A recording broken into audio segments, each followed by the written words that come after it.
All right, it is the B Block Podcast. I'm your host, Brandon Scott. I appreciate you for being here with me. If you're on YouTube, much appreciated. Make sure you are subscribed to the YouTube page. If you're listening on the audio only channels, make sure you come check us out on the YouTube page. We're doing some more things in the video form. And so would love your support. Subscribe, rate, review, and tell your people about the podcast. I actually have a special guest, and we don't do a lot of guests on the show, but I do have a special guest for y'all. Glad to bring this brother in, especially at a time when the Texans are, I would say, newsworthy, with their quarterback missing his third straight game, with them being on Thursday Night Football. So I want to talk about the game. I want to talk about sort of the state of the Texans, 10 games in, and just how things are going.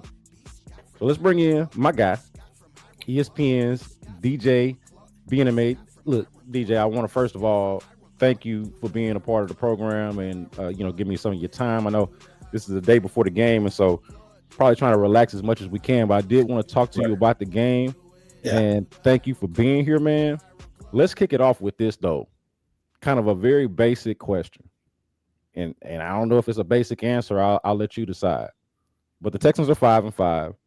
That inherently gives indicates mid. And so my question for you before we start breaking it down, get really technical or get to any of the storylines involved in this game, let me just ask you an overarching question about these 5-5 Texans who, to their credit, did win their last two games to get to 500. Are the Texans just mid, or do they fall on one side or the other of that ledger of either good or bad? Yeah, I'm so really they got obviously the number one ranked defense, scoring defense in the league. So obviously by that definition, that's an elite defense. It's just their offense is just kind of still, to me, still a little bit below average. So I think that when you factor those two things in, right? Because if you look at points per game, they're 22nd in the league, right? Well, 21st could average 22 points per game. You're right, kind of a little bit below average in terms of points you put up per game.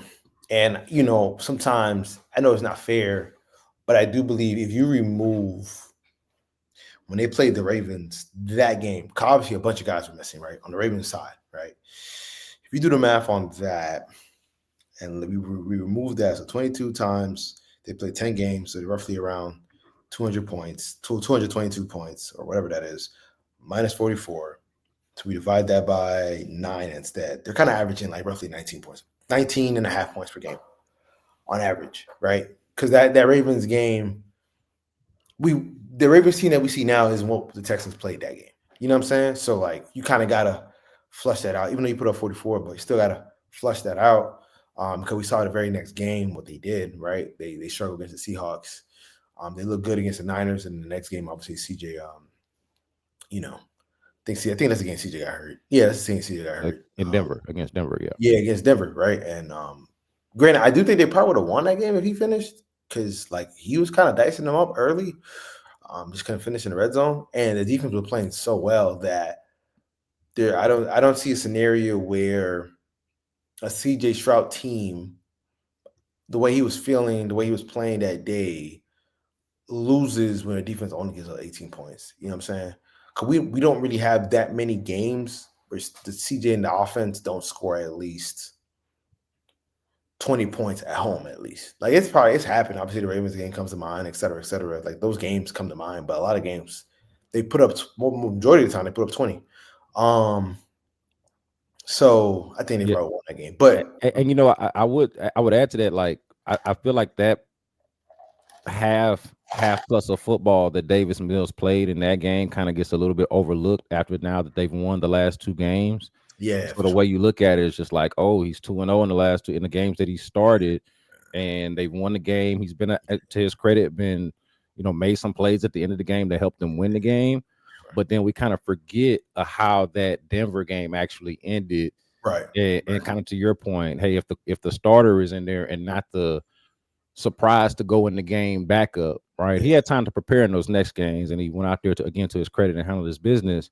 But he looked like a quarterback, like a backup quarterback that was thrust into action without having much reps or maybe a little bit of rust. And He's going up against Vance Joseph and one of the better defenses in the league at the time, Yeah. in the Broncos. And look, man, they're rushing 2 and getting home, rushing 3 and getting home. But it's like, man, Yeah. confusing the hell out of him before he really got a chance to get his feet wet. So I do feel like that's a game that kind of gets forgotten about in terms of where would the Texans be if their quarterback hadn't got hurt? Yeah. So I think obviously they are the defensive elite, defensive elite.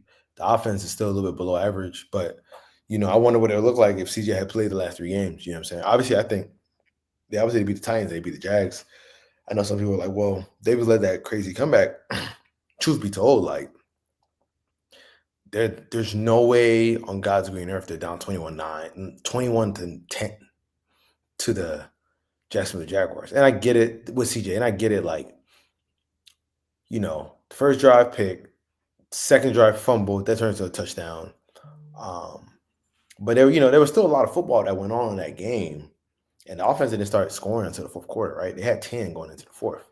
And granted, you can say, well, in week 3, CJ only had 10 the whole game. CJ and that offense only had 10 the whole game. But that was week 3 and just a whole different, set of circumstances and whatnot. But yeah, I think they're mid because the offense is below average. If the offense was just above average, they'd probably be 7-3.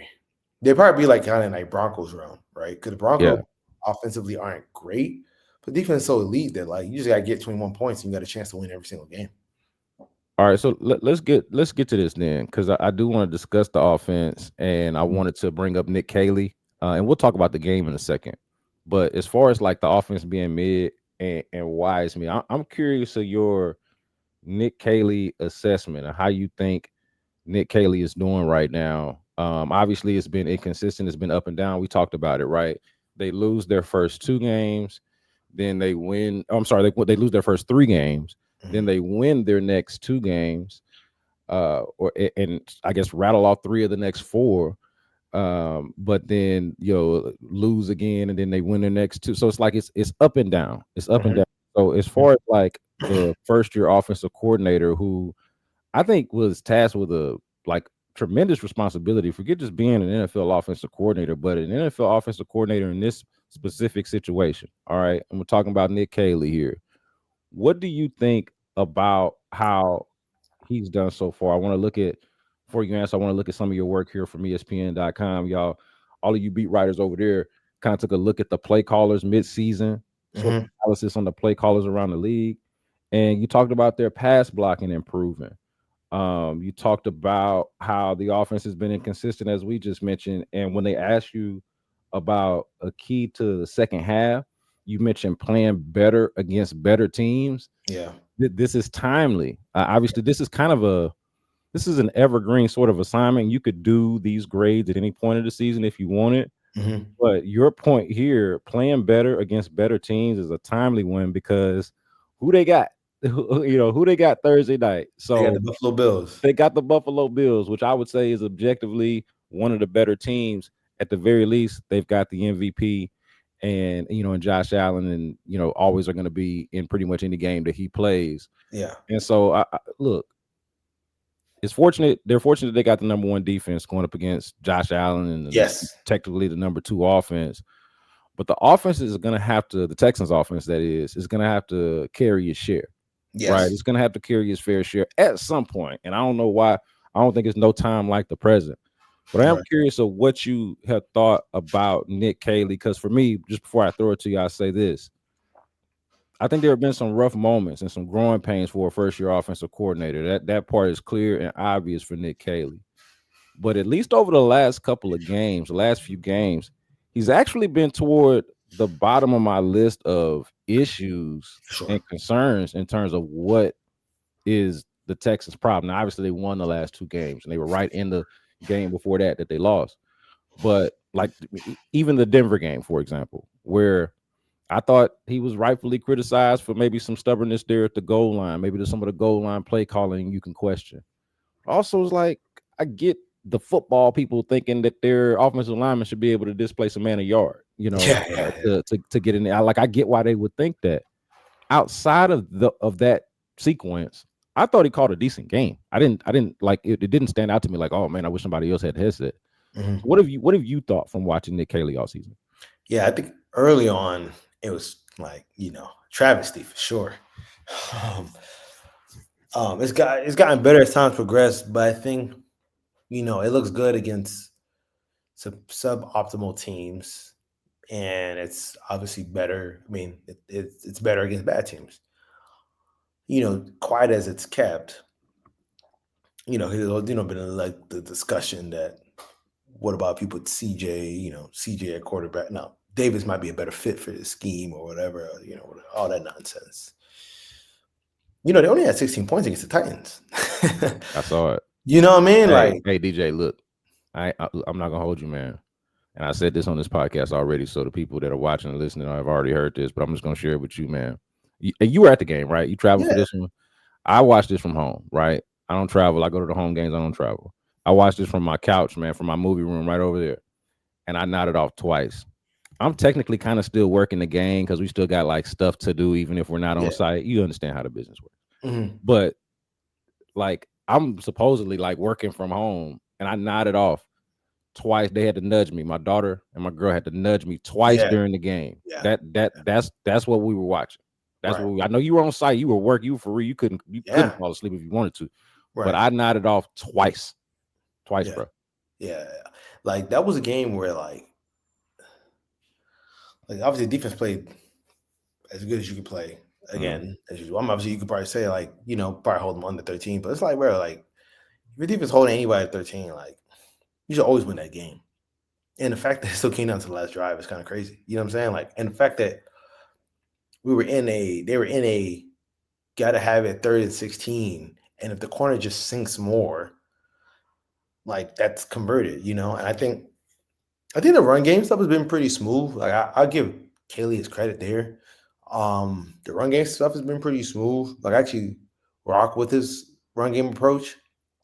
I think sometimes he kind of get kind of predictable in that aspect, but I like the fact that he's committed to the run game because like I'm a big believer that you're not going to win the chip or make any run if you can't run the ball. Like I as much as we talk about you got to have a quarterback, you got this and that. Like if you can't run the ball, it doesn't matter, right? Like or at least like the team has to respect the threat that you will run the ball, and like they devote a lot of resources to that. Like in the Super Bowl, right? Like Jalen was able to eat a lot because they were trying to stop Saquon, and that left AJ and Devonta Smith one on one in a lot of situations that they were able to take advantage of. So if you want to win when it matters, right, and make runs, win multiple playoff games, which the Texans have never done, they've never won multiple playoff games. You gotta be able to run the ball. So I like his running approach, and again, like he's not trying to get fancy either when it comes to some of like the run game. It's built on a lot of physicality. So I respect that. So it's just more or less the passing concept that I kind of get bored of because like some of those aren't that creative. Um, and I think that's more or less where some of the issues can lie in that aspect. Like I remember one third down that CJ converted against the Niners. It was 3rd and 10. He threw a slant to Braxton Berrios, and he got the first. And like I look at that as good result, tricky process, right? Because like in a lot of situations, that slant, because I think that Niners team was beat up also. A slant, on a 3rd and 10 situation can be risky. Well, not risky, but not to get the first. And there was a lot of those. I mean, there's a lot of slants in that on that particular play. So I think sometimes like a lot of the routes kind of get to the sticks and kind of stop, which is why a lot of times when they see some third downs, it's basically you can throw up the white flag a lot of times. So I think overall for me, it's more of the passing concept. Even like some of his play action stuff, it just sometimes can feel kind of stagnant, like not that creative to like really generate an explosive. So I think it's more of that. Like his creativity hasn't been what I want to see because this year they ranked 26th on third downs, and that kind of goes back to being able to have a good protection plan when you see some of those blitzes that don't get thrown at you, or some of those stunts, and just being able to pick that up, but also having routes that challenge defenses at all three levels. If you trust your line to hold up, and a lot of time it just challenges teams at two levels, the intermediate and short. You're not really guys aren't really worried about them throwing the ball over their heads, and some of that might be a personnel issue, but a lot of times I think from a design standpoint, a lot of that is a what's the word? A Schematic schematic issue. 'Cause I schematic think like issue. Yeah. yeah, because like how many think about it like this, like granted, Bobby's no longer here, and like there was plenty of argument merit to fire him. I wouldn't have, but there's plenty of merit. Like it was one of those things. Like I get it, but like at least with Bobby's offense, there were a lot of times where you saw like 30 chunk plays, explosive plays, especially in the passing game, and you just don't see it as much with Nick Caley. You know what I'm saying? And it's very similar personnel, and like you were still getting those consistently. So Yeah. I think he's kind of looked like a first time play caller. Um, and at the end of the day, his struggles, I don't ever really it's his fault, obviously, if they're struggling, but I don't really knock him too much because he ain't hire himself. So, Right. so yeah, but I think it's just above average. They Yeah. they could potentially, these three games determine these three next games determine the season coming out to the offense. Colts, Bills, Colts, Texans. I mean the Texans, Chiefs. You win those. If you go 2-1 in that stretch, and your two are Chiefs and Colts, you give yourself a shot. No, actually, take it back. If it's Bills and Chiefs, you give yourself a shot to make the wild card because now you'd have wins over Chiefs and Bills, and both of those teams are also fighting for wild card spots. Right. And it seems even less likely that you chase down the Colts, even if and you're probably not going to win both of those games. That's probably not Exactly. realistic. So there is that part. Well, so I'm glad you're breaking down this whole concept thing about the routes and the passing game overall, and maybe the flaws that we're seeing within it, Yeah. because I've been trying to decide, like, the chicken or the egg, like, which is it? Is it what you're saying, or are the guys just not getting open, or they not explosive, or is CJ at times not letting it rip when he should, or Davis in that case, either one of the quarterbacks? Hmm. Are they off a beat? Is the timing not right? Like, what exactly is the issue? Because in my mind, you just mentioned this similar personnel. Yeah. Yeah, man, that stands out to me. That, like, man, to me, guys like whether we're talking about the rookies, the young guys, or the veterans, I'm like, man, I feel like Jaden Higgins and Jalen Knowles should be able to find a really solid role in this offense, and there should be plays that you can utilize their respective skill sets. Right. So those are the rookies, which are people the ones that fans like to kind of fixate on. Right. But even the veterans that are kind of, like, you might even argue have been disappointments so far, like you mentioned Braxton Berrios earlier, or Hmm. Christian Kirk. Even those guys are like, I'm like, man, they should have Wes Welker, Julian Edelman, Danny Amendola type roles in this offense, like, and not that they're exactly the same player, but you I understand know. what I'm I know. I saying. know exactly what you mean. And so I'm just like, well, so I thought these players were pretty good. Maybe I haven't named an All Pro yet until I get to Nico Collins, and maybe that's the only one. But everybody else sounds pretty good. Why can't they get open? Are they not as explosive as I thought, or is it that these concepts are not really unleashing them? Like, I think Christian Kirk is a perfect example. I know he's been injured a little bit, but I'm like, man, they can't do a little bit more with Christian Kirk, who's caught as many passes in the NFL as he has, and has done as much as he has when he's been healthy. Hmm. So that's been a tough part for me, DJ. Is like, is it are the receivers, like, do they not have? Because a lot of the conversation is, hey, what else do they have outside of Nico Collins? I'm like, man, damn, I feel like they do got something outside of Nico Collins. We're just not seeing it. You feel like it's more of a concept thing and less of a personnel thing, or do you feel like it's a mix? For sure, mix. Yeah, for sure, mix. I would say, um, like Like why is Jalen Christian Rose, Kirk like the only. why is Christian Kirk been a disappointment? You know, like and I'm not even trying to like call him out because I respect Christian Kirk in his career and was even advocating for him. You know, not that they listen to me, but like even advocating for him before they went and traded for him. I was like, man, they should go get Christian Kirk. So like I'm like, man, Um, why isn't that played he out the doesn't way I he expected? doesn't separate like he used to. Obviously, the injuries have kind of added up. A little bit older, doesn't separate like he used to. So that was a big. I mean, I'm always weary of trading. I think there's one position you should never trade for within your own division. Was two quarterbacks and wide receivers, Tell me why. especially receivers. If they are saying you can have this guy, and I have to see him twice a year, and say you can have him, that means at night they are sleeping like a baby when they think about that player. You know what I'm saying? Like, that player do not keep him up at night. That player, you know what I'm saying? Like I've seen it before. Like I remember Dotson, uh, yeah, something Dotson. Jahan, He played for Jahan the Commanders, and now yeah, Jahan he was Dotson. yeah, and like he was a first round pick, and they traded for him last year, and he's been a little bit better this year. He's for sure been better this year.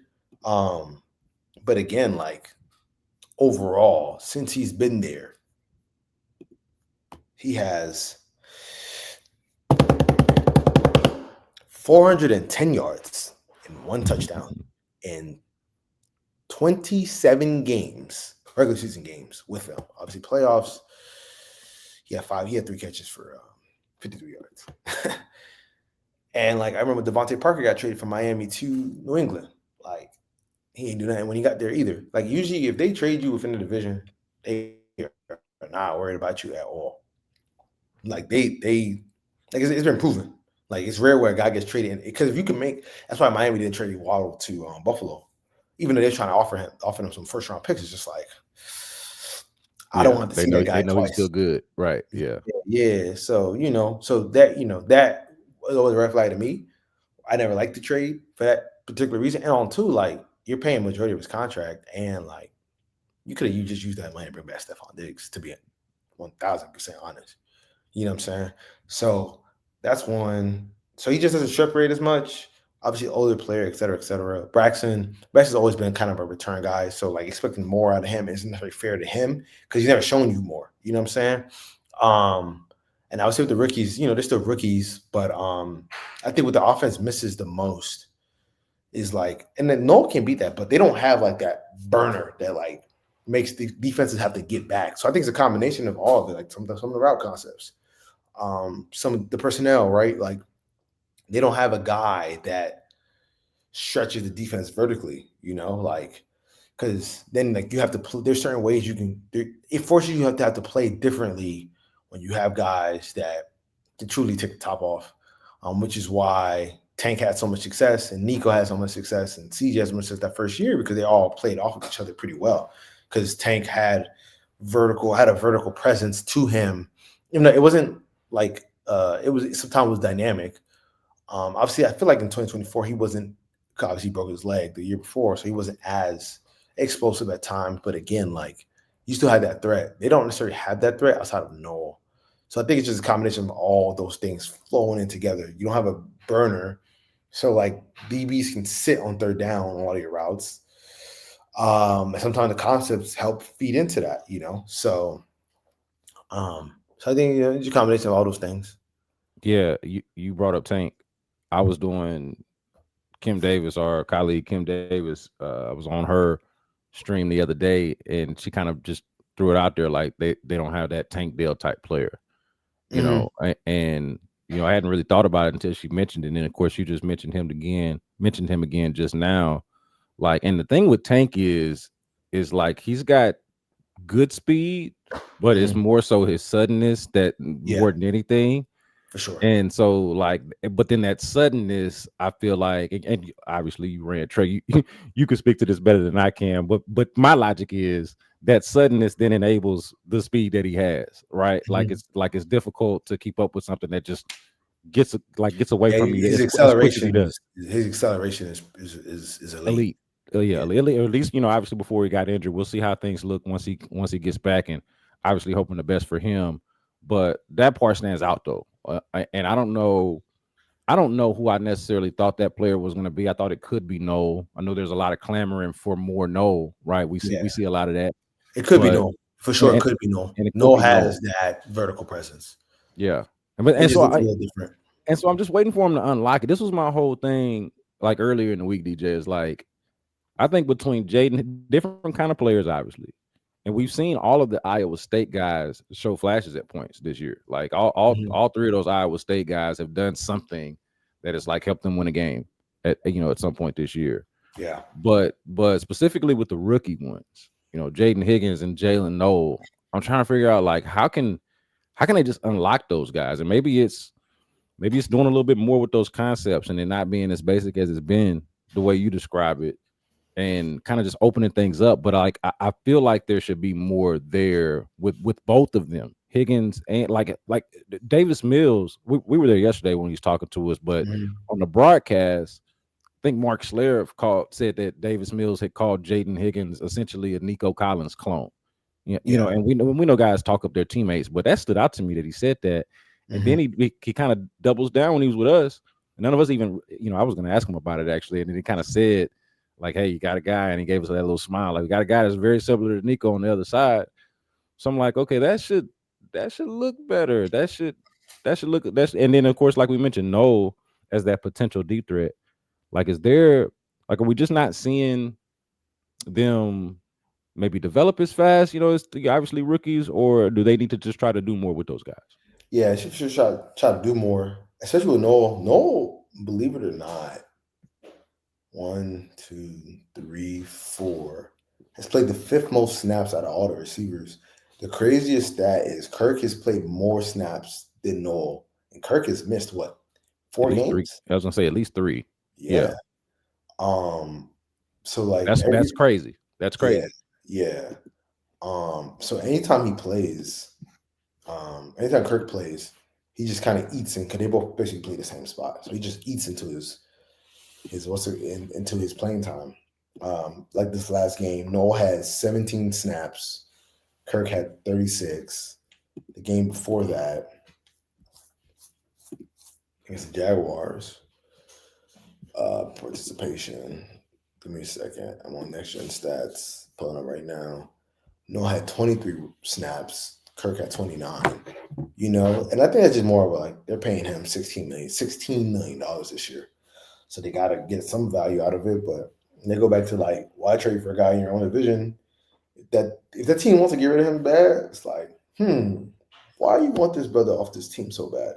Yeah. What are you not telling me? You know what I'm saying? So, it's little things like that that you gotta like kind of pay attention to. I'm sure they did, but teams always think once we get them in our building, they'll be blah blah blah blah.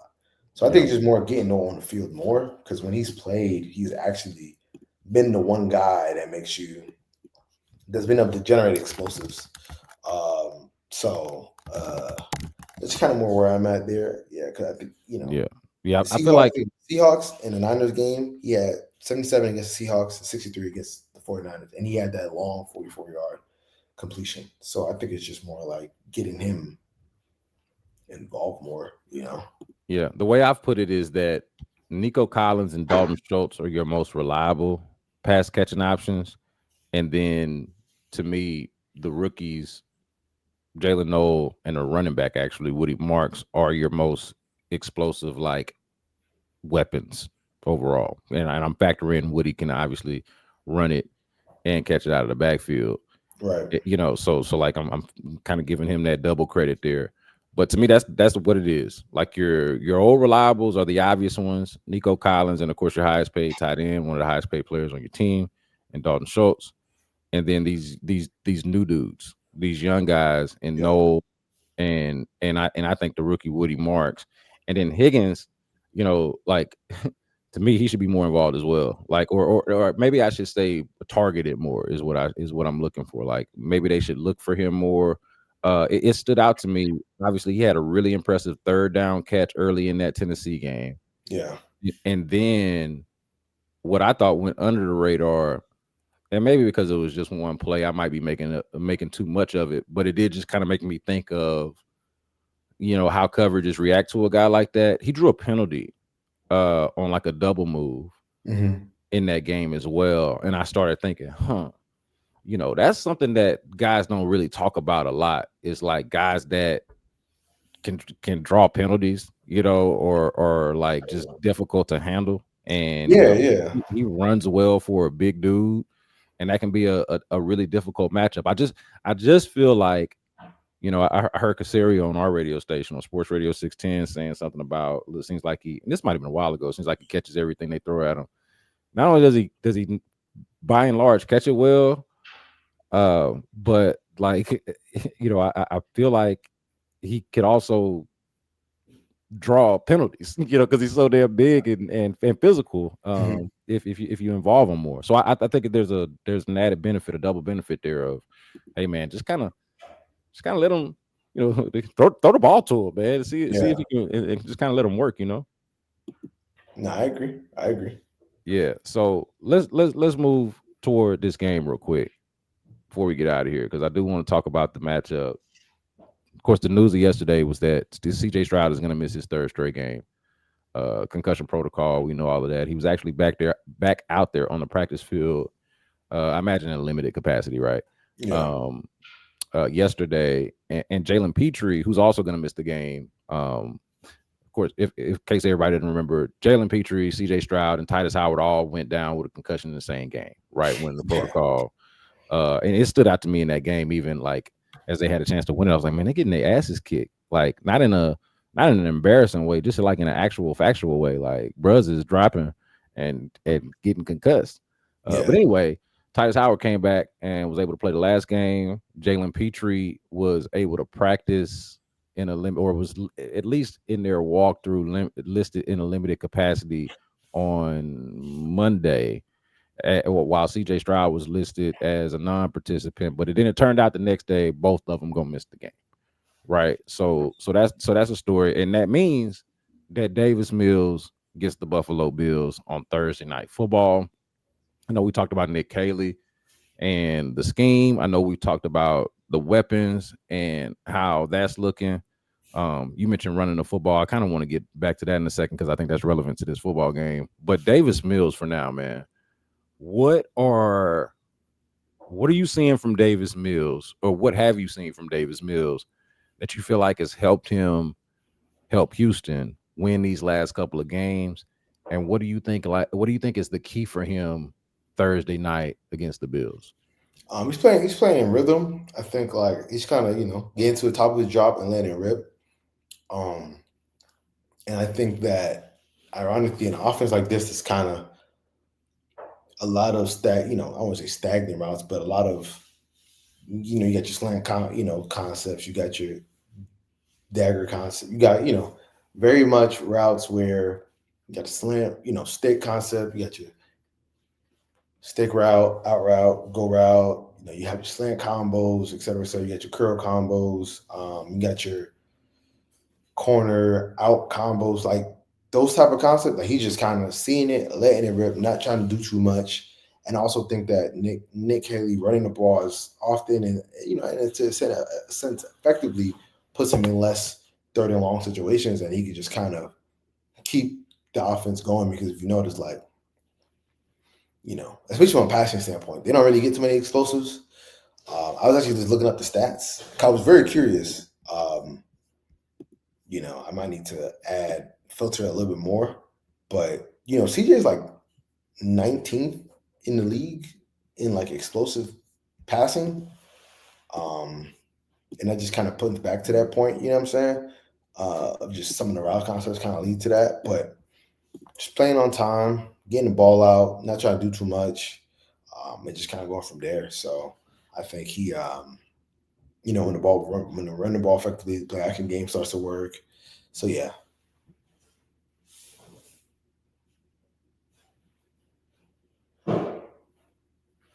Wait a minute, my bad. My Oh, bad. That's a production error on my end. I did want to shout him out. I did want to shout Davis Mills out real quick for this throw. Um, you pointed this out, and I don't think I appreciated it fully. Obviously, I was able to appreciate the moment and the significance of it. But look, I'm not here for. Let me just be clear about something before I do this.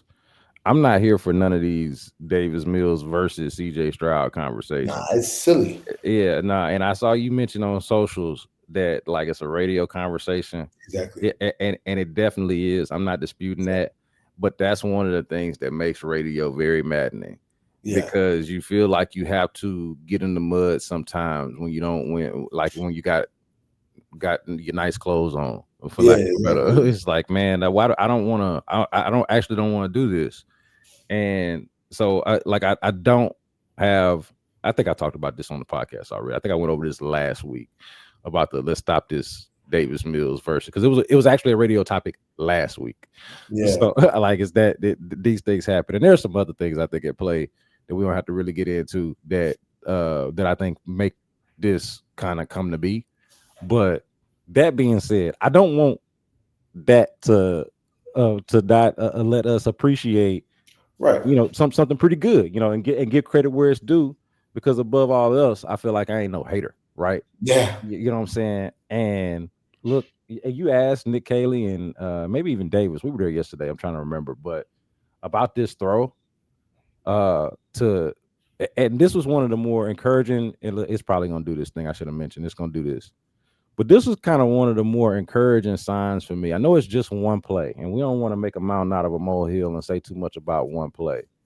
But I will say the Mills Nico Collins connection has really benefited them in this little stretch here Right. where they've been without their starter, and it just so happens that their backup has prior, rapport with their star receiver before the starter even got there. Right. So I just wanted to bring that up and ask you what you thought about that throw, that moment, and some of Davis Mills's clutch moments, with the preface and the caveat that we're not participating in none of these shenanigans kind of conversations that the people are having about Davis Mills. It's just funny, like the last three starts, he's led a game. He's led a game-winning drive. His last three starts, Yeah, it's crazy. 2022.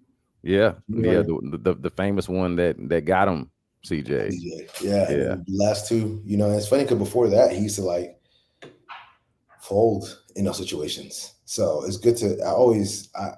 You know, like I remember we used to have me, Jonathan, Sarge, Chance. We used to always argue like who's the most talented quarterback between Lamar and Mahomes and Josh. And like they never wanted me to like include the fact that Mahomes in the biggest moments rises to the occasion almost every single time. Um, which how could that not matter?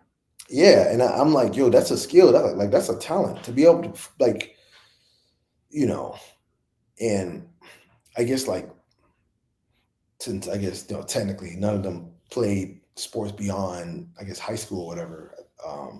Like high school, the pressure isn't obviously nowhere near that.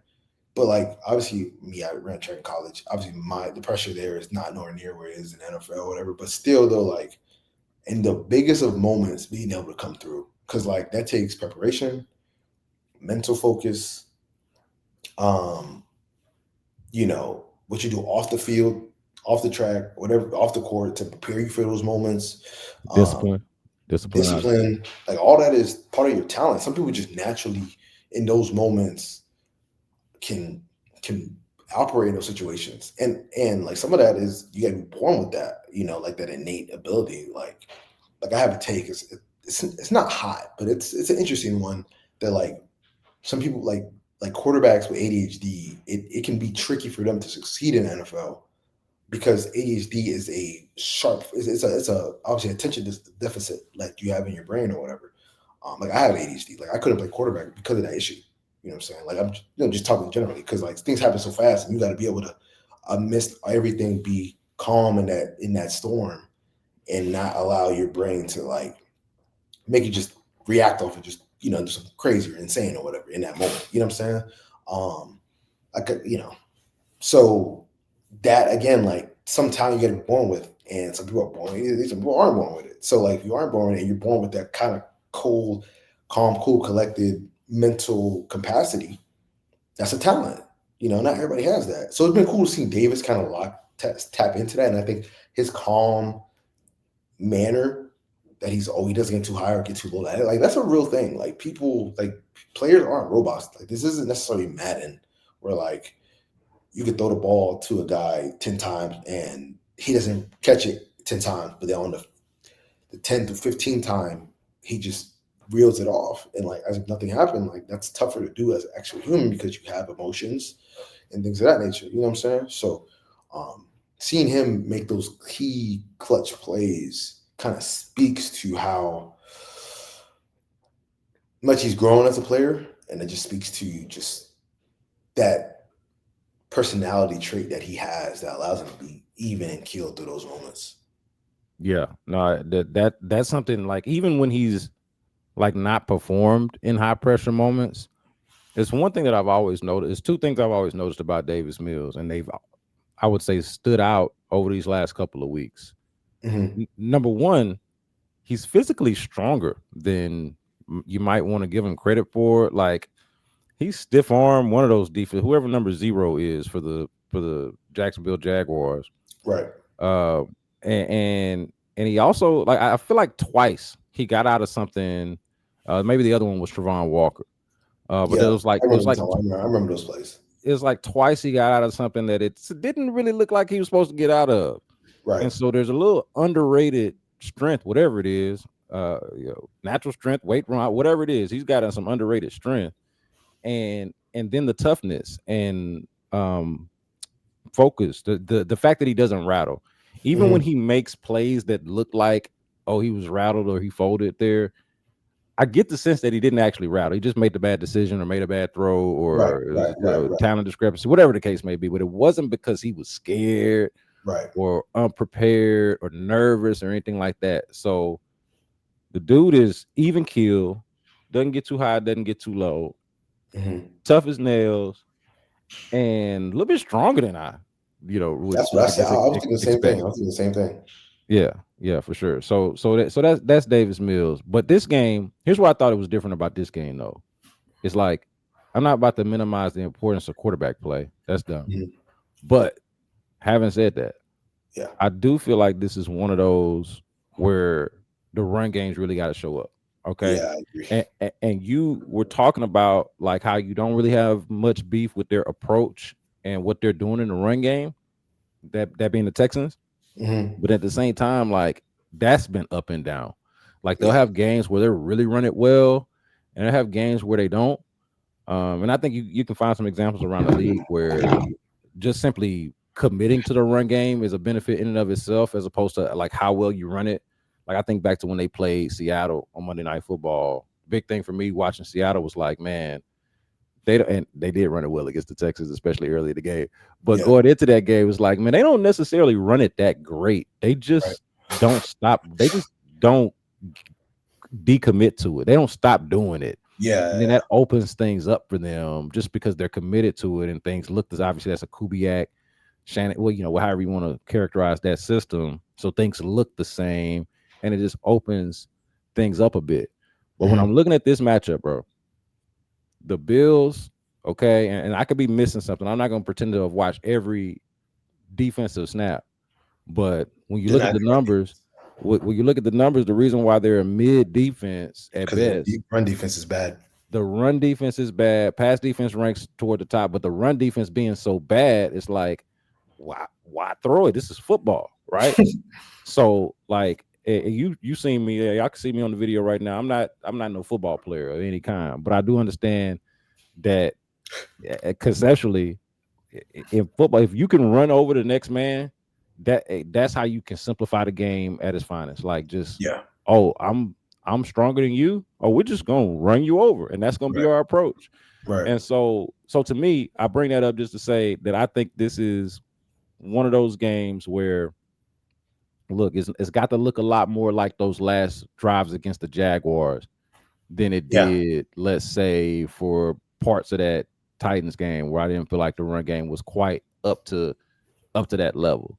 So I just wanted to point that out and see what you thought about that as far as Texans run game versus the Bills objectively not so good run defense. Yeah. I mean, I think that's where it's going to be won or lost for them because I don't think Bills are going to put up a crazy amount of points. They might get maybe 20, but your run defense got me. Your rushing attack got to be active because Davis isn't going to be able to drop back and throw it over the yard against them. The Bills are pretty good in that aspect, And the two, like, you don't want to risk getting turnovers and whatnot. And at least from the Bills, I mean, from the Texans side, the Texans, they will turn Josh over a couple times. I think Josh is going to kind of play with that Superman cape aspect because he did it last week, been doing that a little more recently. So there'll be opportunities for you to make plays. And he's going to hold the ball. The Texans actually have one of the best defenses against quarterbacks that hold the ball. I think quarterbacks that hold the ball for like 4 seconds, they've sacked them 21 times and have only allowed 4 completions on 22 attempts. So if you're holding the ball, that's going to be a problem. And Josh likes to hold the ball a little bit. He wants to create the big play. D'Amico did make a good point that while Josh does like to hold the ball and like to scramble around, their routes kind of match and mirror that. So it's not like it's very clear when they go over plays. There's certain plays that there's a second layer to it that they've all practiced, which is I didn't. He says it's not backyard football, like it's all Right. very orchestrated. Which I'm all right. That's good coaching to know. One for you to know that, and that's good coaching on them to want to have that in place. Some teams it can turn into a scramble drill, and that's never ever ideal, So I would say defending Josh, they're gonna for sure have to get him into some third and longs because that's when they can tee off. Gotta stop the run. And to be honest, man, you can really leave your corners one-on-one with the receivers. The only issue, though, I asked D'Amico, and that's when he talked about, basically plastering. With a lot of his own concepts, it turns into man coverage because they match it a lot. So, like, it might look like zone, and then I start off as zone, and it turns into man that leaves open lanes for Josh to kind of scramble around in. So, Yeah. the rush lanes are going to have to be very, very important. But again, none of it matters if you can't run the ball. Can't run Yeah. the ball, you have no shot at winning this game. Yeah. 100%. Because Davis, as well as he's played recently, he's not going throw for throw, band for band with Josh Allen. I don't even if Josh Allen has a subpar game, he's not going band for band, throw for throw with Josh Allen. It's just if you can go band for band, throw for throw with Josh Allen, they wouldn't need CJ Stroud. CJ Stroud wouldn't be here if he could go band for band, throw for throw with a B- Josh Allen. You feel me? You're gonna need your defense to make plays. You're gonna need your run game to make plays. That's how like teams like the Dolphins and the Falcons have been able to beat them because Achan goes off and what's his face goes off. Bijan goes off and Tua makes a couple big throws to Waddle or whatever, and like they're able to jump out and carry it that way. But if you're not able to get those explosives, you're not be able to run the ball consistently, then you're gonna just put yourself in a tough spot. So I mean, shoot, the Bucks last week, Sean Tucker. He rushed for over 100 yards, so it's there. Granted, the Bucks can run the ball pretty effectively, so the Texans they just got to do the same. If they can run the ball effectively, they give themselves a really, really good shot. But this is basically a must win. I think they got to win this game. If they lose this game, playoffs is kind of done because it's gonna take at least 10 to get in. If you lose this game, the chances of you 5-6 and going 5-1 to end the season. I don't want to say it's impossible, but it's just not that likely. You know what I'm saying? That's what I was gonna get you out of here on was just kind of down to brass tacks.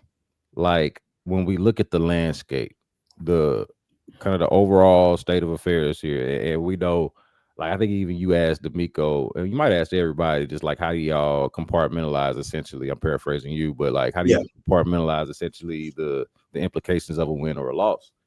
And they said the right things of like, we don't focus too much on the standings. I think it was even, of course, D'Amico went full coach speak mode about it, which he's supposed to do. And then Davis even went I think even harder on the hey, it's just not even game to game, it's play to play. Yeah, and I'm like, hey, I respect that. Yeah, no, that's exactly what they're supposed to say. Yeah, but as everybody knows, we not playing. We just sit here, cover the game and get to kind of have this conversation to talk about it. And so, like, I'm curious what you think. Like, essentially, we're looking at, okay, these 3 wild card spots. The Bills are right there at the top. I know the Chargers just lost to the Jaguars last week, but they're still right ahead of them. But essentially, the Texans are in this crowded field that includes their upcoming opponent, who again is a couple of games ahead of them. But you got the Bills, Chargers, Jaguars, Texans, Chiefs, Ravens. And here's what I struggle with: trying to decide, okay, just as a thought exercise, forget for a second like the matchups and just as a thought exercise, where do they rank among this group of teams? Okay, we're amongst talking the about teams, the wild card, or just the yeah, teams yeah, just the teams in the wild card for now. There's three spots, and it's one, two, three, four, five, six teams. Okay, and the Texans are one of them. So I would say it's weird, like where they rank. I would say the way I can answer the question is who they match up best with. I would Hmm. say because the Chargers are ahead of them, but I think the Texans versus Chargers, the Chargers would lose that because the Texans match up perfect against them, right? Obviously with the Jags, I agree. it's a coin flip, right? Both Mhm. games came out to the last drive, so that's a coin flip. Actually, if I'm actually their last, I mean, I'm trying to think when they played them in. Yeah, actually, the last 5 games, if my memory serves me correct, came down to the last possession. So they're even. Chiefs, Texans, I think they match up good with the Texans. I mean, the Chiefs, but from a defense standpoint, but I think the Chiefs defense also matches up pretty good against the Texans offense. Yeah. Um, Bills, we're about to see it. I think the Bills a little bit better, at least right now. So it's all like jungled together, if that makes sense. You know what I'm And, saying? and you can't take that rate, even though the Texans will have a tiebreaker over the Ravens. You can't take their head to head worth much, right? Because Yeah. we know And what like the Ravens, if they get in, it's gonna be because they won a division, you that know. that part. Yeah. So Yeah, and then like let's say the Texans got in and they end up being a fifth seed. Like, do you right like the Texans chance to go on the road to take on the Baltimore Ravens in the playoffs? No, I don't. yeah. Healthy Baltimore Ravens team. I don't, you know. So so ranking is tough because it's like they all match up well against they all match up with each other in various capacities. The Jags, Texans are coin flips. Texans are better than the Chargers because they're better. They match up better, but the Chargers have beat the Chiefs. You know what I'm saying? The Chiefs haven't been as good as they've been in past seasons, but they're still the Chiefs, and I think they'll win this week. And if they win this week, I think they got. I'm looking at their schedule. I don't think they'll win the division, so you are fighting with them for a wild card spot.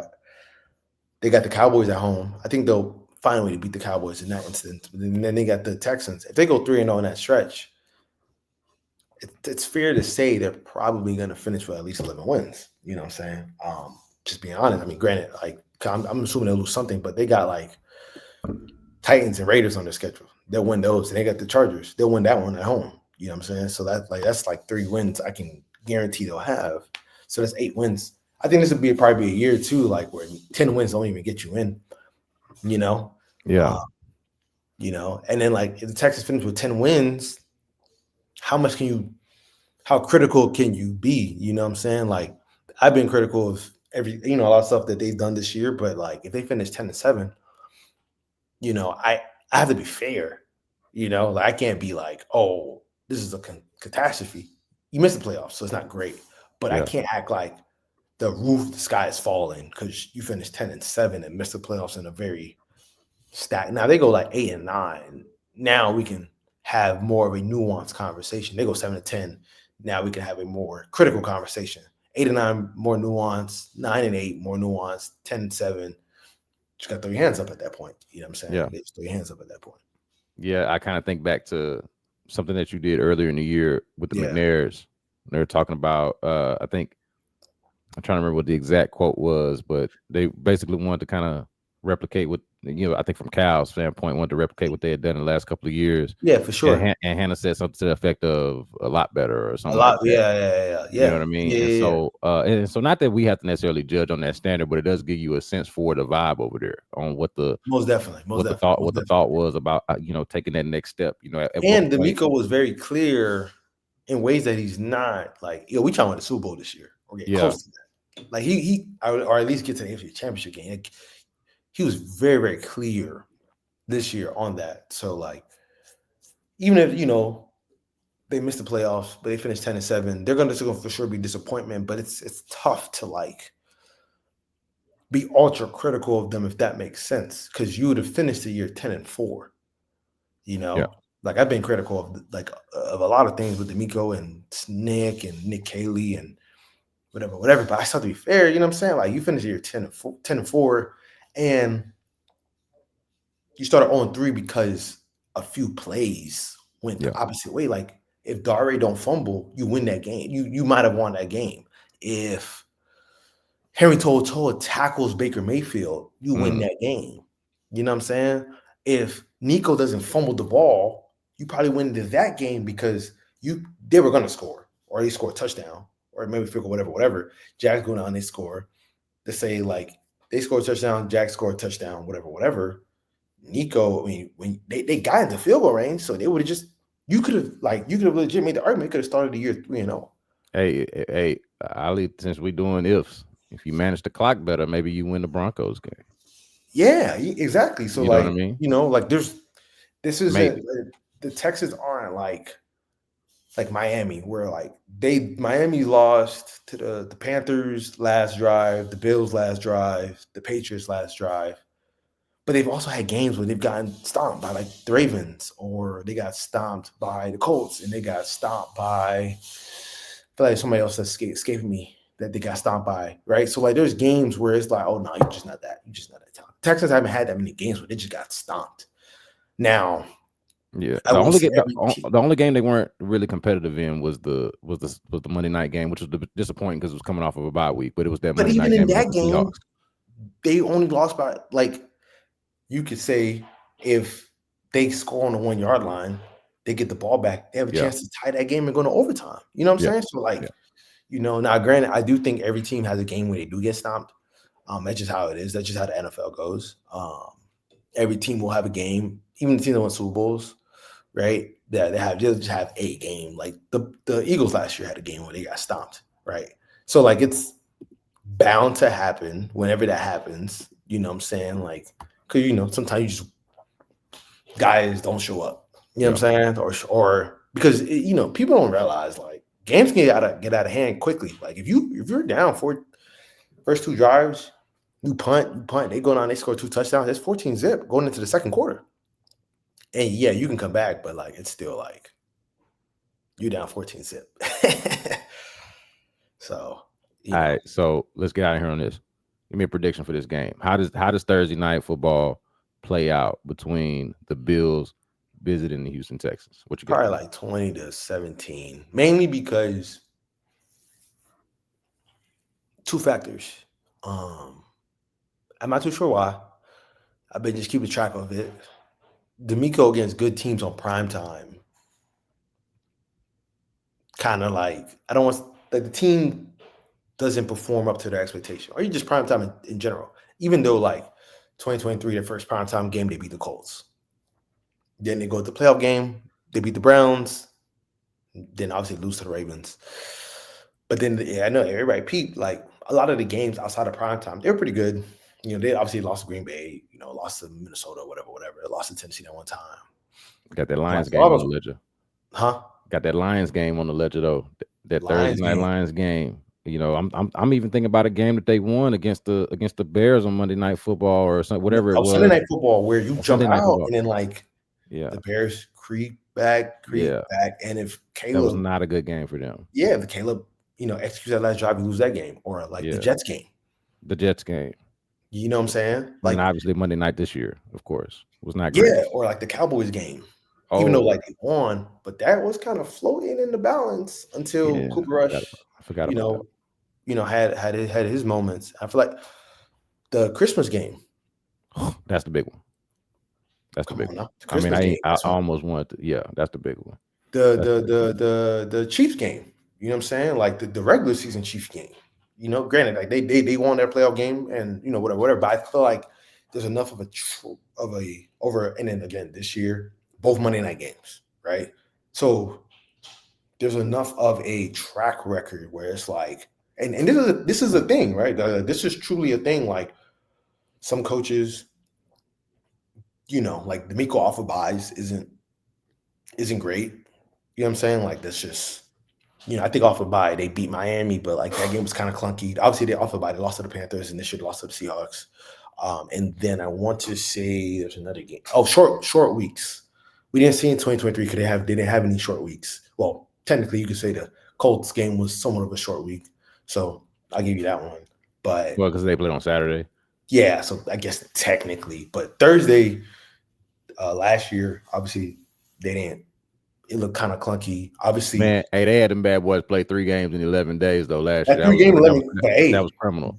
That the was Chiefs crazy. and Ravens had 3 games in 11 days, and they won all 3 of their games. Yeah, that's true. That's true. That's They true. won all 3 of their games. You It's a know what little I'm saying? different. I mean, shoot, they played the Texans, and both of them played the Texans in that stretch. Yeah, it's probably And, they probably helped with they all was able three to of them. get what they had to do. You know what I'm saying? So I think sometimes, when things kind of get, because he's still learning, right? Like he's still learning how to navigate bye weeks, navigate short weeks, navigate all that. So, um, but I don't know if that has much to do with this game. I think it's just more like she just kind of needed for a game like this because you know Josh a hooper, man. Like especially in these big games, like it's rare where we say Josh ain't show up, especially in them big later season games. It's rare where we say Josh ain't show up or the Bills ain't show up. It's rare, like what I'm saying, like when it's a big moment, you know, they find ways. As long as it's not the Chiefs in the playoffs, they find ways to get it done. You know what I'm saying? They obviously had the Bengals game that one time. I'm talking about like 2020 on, once Josh ascended to what he is now. Obviously, outside that Bengals game, and that year was kind of weird. DeMar basically died. You know what I'm saying? Like that was a weird year. Um, but a lot of times in these spots, like especially when they know it, they like it feel like a big game. Because this does feel like a big game. You know what I'm Yeah. saying? They tend to, answer that call. So, we'll see. We'll see how it goes. I think they probably win like 2017, maybe 2014, or maybe 10-13. Because I know they know we got to run the ball. And I think the loss of Petrie is going to factor in a lot in a game like this because Petrie's so vital in the run game and can make plays in pass game. You know what I'm saying? So some of the things they kind of got away with at times against the Titans, he's not going to get away with it against Josh and the Bills. He is DJ Bien-Aime of ESPN. DJ, man, I appreciate the time. I'm gonna be honest with you, man. I don't know if I think I might see you tomorrow, but it's a night game. And I don't have to really write on there. I think I might go to the suite tomorrow, man. I might want to sit with a beer, a glass of wine, and and talk my what, so Yeah. like this is how I always decide, man. It's fun. I get to make this decision. Do I want to abide by our practices of press box decorum Mm-hmm. and how we go, we up there chill, not a lot, not a big deal. Or if I disagree with a call or something like that, or something Mm-hmm. is crazy, do I want to say, man, this is bullshit? Like, do I want to be able to do that? And Yeah, no, I sometimes, feel you on bro, that. sometimes I do. Sometimes I want to do that, bro. So that might be one of those nights for me, man. But I appreciate you for joining me, man. No problem, bro. ESPN's DJ Bien-Aime. Uh, gotta love it, man. Really good analysis, and one of the dudes that's on the beat for the Houston Texans. So look, man, I want to thank DJ Bien-Aime. I think that this game is going to be like the turning point essentially for the Texans. So we'll see how it goes, man. DJ Bien-Aime coming through, holding it down. Gotta say, really appreciate it. In the meantime, until I see y'all the next time, man, look, subscribe to the B Block Podcast wherever it is that you get your podcasts. Also, check out the YouTube page, rate, review, tell a friend. Until next time, man. Y'all be good.